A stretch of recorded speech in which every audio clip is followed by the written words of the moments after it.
हमारे चैनल पर आप सभी का हार्दिक स्वागत वंदन अभिनंदन है। आज मैं एक नाच गीत पेश कर रही हूँ जो कि स्वरचित है और समाज के लिए हितकर है।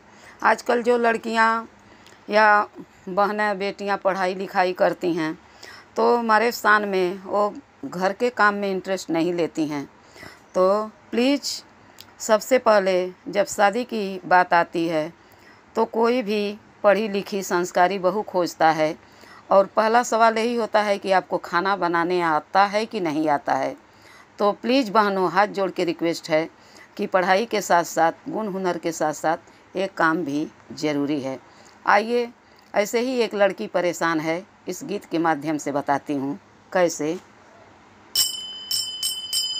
ससुर भेजी दिहला दिनवा बपई धैला मोरा हुआ दवा, ससुरा जाए के पड़ी। ससुर भेजी दिहला दिनवा बपई धैला मोरा हुआ दवा, ससुरा जाए के पड़ी। ससुरा जाए के पड़ी, ससुरा जाए के पड़ी। अबहिन बारी मोरी उमरिया लड़ी कैया में पड़ी। अबहिन बारी मोरी उमरिया लड़ी कैया में पड़ी। अबहिन बारी मोरी उमरिया लड़ी कैया में पड़ी हो, लड़ी कैया में पड़ी। अबहिन बारी मोरी उमरिया लड़ी कैया में पड़ी। सीखली ना कवनो सखी गुण गीतनवा। लड़की बोलती है अपने सहेली से, सीखली ना कवनो सखी गुण गीतनवा। अरे कलम चलवली खाली घूमली घुमानवा, सीखली ना कवनो सखी गुण गीतनवा। कलम चलवली खाली घूमली घुमानवा। अरे सबके ये दवारवा से गुजरे के पड़ी। अरे सबके ये दवारवा से गुजरे के पड़ी। सखी ससुरा में जाके रोटियां पोवे के पड़ी। सखिया ससुरा में जाके रोटियां पोवे के पड़ी। रोटियां पोवे के पड़ी, रोटियां पोवे के पड़ी। सखिया ससुरा में जाके रोटियां पोवे के पड़ी। अबहिन बारी मोरी उमरिया लड़ी कैया में पड़ी। अबहिन बारी मोरी उमरिया लड़ी कैया में पड़ी। लड़ी कैया में पड़ी, लड़ी कैया में पड़ी। अबहिन बारी मोरी उमरिया लड़ी कैया में पड़ी। सुनीला कि ससुरे में धान होला ज्यादा।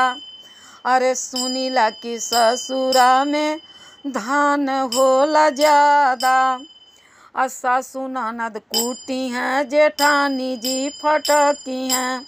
सासु ननद कूटी हैं, जेठानी जी फटकी हैं।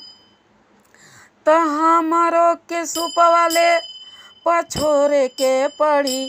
अरे हमारो के सुप वाले पछोरे के पड़ी। अबहिन बारी मोरी उमरिया लड़ी कैया में पड़ी। अबहिन बारी मोरी उमरिया लड़ी कैया में पड़ी। लड़ी कैया में पड़ी, लड़ी कैया में पड़ी। लड़ी कैया में पड़ी। सखिया जाए के ससुरवा रोटियां पोवे के पड़ी। सखिया जाई के ससुरवा रोटियां पोवे के पड़ी। सुनीला कि ससुरे में अरहर होला ज्यादा। अरहर होला ज्यादा, रहरिया होला ज्यादा। अरे सासु ननदी दरिया दलिया त झारे के पड़ी। अरे सासु ननदी दरिया दलिया तो हमके झारे के पड़ी। अबहिन बारी मोरी उमरिया लड़ी कैया में पड़ी। अबहिन बारी मोरी उमरिया लड़ी कैया में पड़ी। लड़ी कैया में पड़ी, लड़ी कैया में पड़ी। अबहिन बारी मोरी उमरिया लड़ी कैया में पड़ी। अबहिन बारी मोरी उमरिया लड़ी कैया में पड़ी। ससुरा जाके रोटियाँ सखिया सबके पोवे के पड़ी। धन्यवाद। अगर ये गीत अच्छा लगा हो, समाज के दृष्टि से एक मैसेज देना चाहती हूँ। बहुत लोग परेशान हैं, बहुत लड़कियाँ परेशान हैं।